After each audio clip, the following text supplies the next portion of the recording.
Hello everyone, welcome to Full Moon Movies.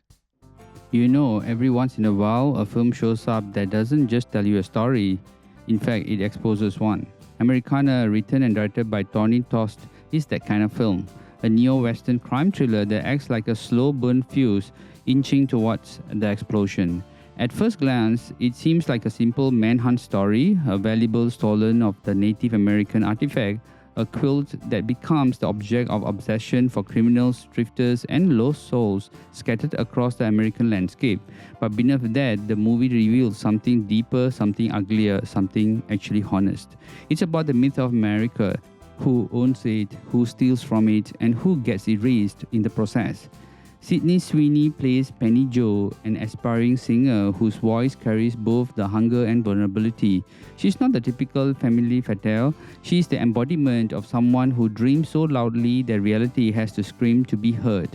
Her performance is quiet, unpolished, and painfully human, like she's the building a future out of scraps. Every scene with Penny Joe feels like she's walking a tightrope between survival and aspiration. You can feel it in her shoulders, the weight of life that hasn't really gone her way yet, but might if she just holds on to it a little bit longer. Opposite her is Halsey, played by Alef Aydin, playing that mysterious and unpredictable character who carries an emotional storm inside. Whenever she appears on screen, she feels like a spark that could ignite gasoline. Her performance is restrained, but the silence speaks more than the dialogue. It's the silence of someone who has been pushed to exist on the fringes of society. Her involvement with the quilt and the violence surrounding it isn't about greed. It's about reclaiming a piece of history that the world keeps trying to bury. Paul Walter Hauser is the wild card. He steals scenes the way his character steals air in tense situations effortlessly. He embodies the chaos and delusion of mid-American male ego. Now, this is the idea that possessions equals identity. His worldview is simple. What you own proves who you are. The film constantly mocks the absurdity without ever needing to say it out loud. The story orbits around one MacGuffin, the Native American quilt. But unlike other MacGuffins in the film, this one means something. This is where the film becomes social satire. The quilt isn't just valuable, it is sacred, woven into its memories, the ancestry, land, erasure, trauma, and so on. And all this is because of that every character sees a different meaning in it. To some, it's worth the money, to others, it's freedom. To the powerful, it's the ownership, which is a proof that history can be stolen, repackaged, and prized. There's a moment in the film where you can't really ignore the irony. People chase an artifact that doesn't really belong to them, instead to feel like they belong to something bigger. It's America reduced to a symbol. It's like saying, take the heritage, claim the story, rewrite history, and profit from the myth. The film isn't loud or preachy, but by making the quilt as a central object, Americana exposes how the country built itself on other people's identities. Now, this is the satire. America fetishizes native culture without respecting native people. Everyone wants symbolism, but no one wants the responsibility.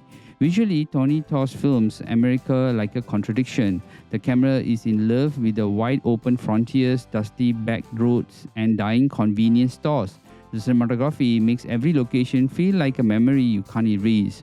One moment the landscape feels enormous, as if dreams are possible, and the next it feels suffocating, trapping the characters in their own limitations. Shadows stretch across desert plains like ghosts refusing to die. The neon signs of broken motels flicker like old promises. Filming choices feel intentional, gritty, poetic, not romanticized. The music feels like a quiet pulse under the character's tension, like a blend of country, modern Americana, and slow beats of melancholy. The soundtrack doesn't guide the emotion, in fact, it gives space for the audience to sit in discomfort. There's no melodrama, no forced sentiment, just raw, subtle, and unsettling intimacy. What's brilliant is how Tony Tost never lets the story become a fully Western fantasy. There's no glorious gunfights or mythic heroes riding into sunset. Everyone here is flawed, desperate, and drowning in their own choices. Penny Joe becomes the emotional anchor. You realize that you are not just watching a girl trying to escape poverty, you're watching someone trying to outrun the gravity of her past. Sydney Sweeney plays her with a fragile confidence, like the look of someone who didn't really grow up with safety nets. Every decision she makes is a gamble. The tension builds not from just big action scenes, but through the slow tightening of character motives until the inevitability collide. The violence, when it happens, is short, shocking, and real. There's no choreography, just consequences. And that's what makes this film feel alive. It treats violence like America treats damaged people, sudden, inconvenient, and quickly forgotten. Critics from SXSW called the film a bit gritty, messy in the right places, and a debut with the teeth. Some viewers may feel this pacing is uneven, too slow at times too introspective. Now that's the point. The film is not concerned with entertaining you. It's concerned with making you feel complicit.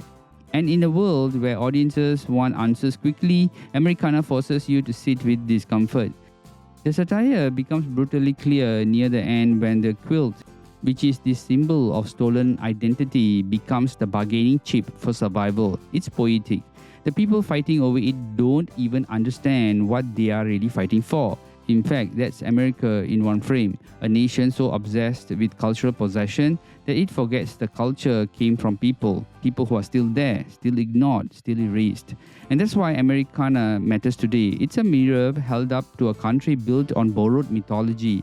It asks a question that echoes long after its credits. And the question is, if everyone wants the story, why does no one want the truth?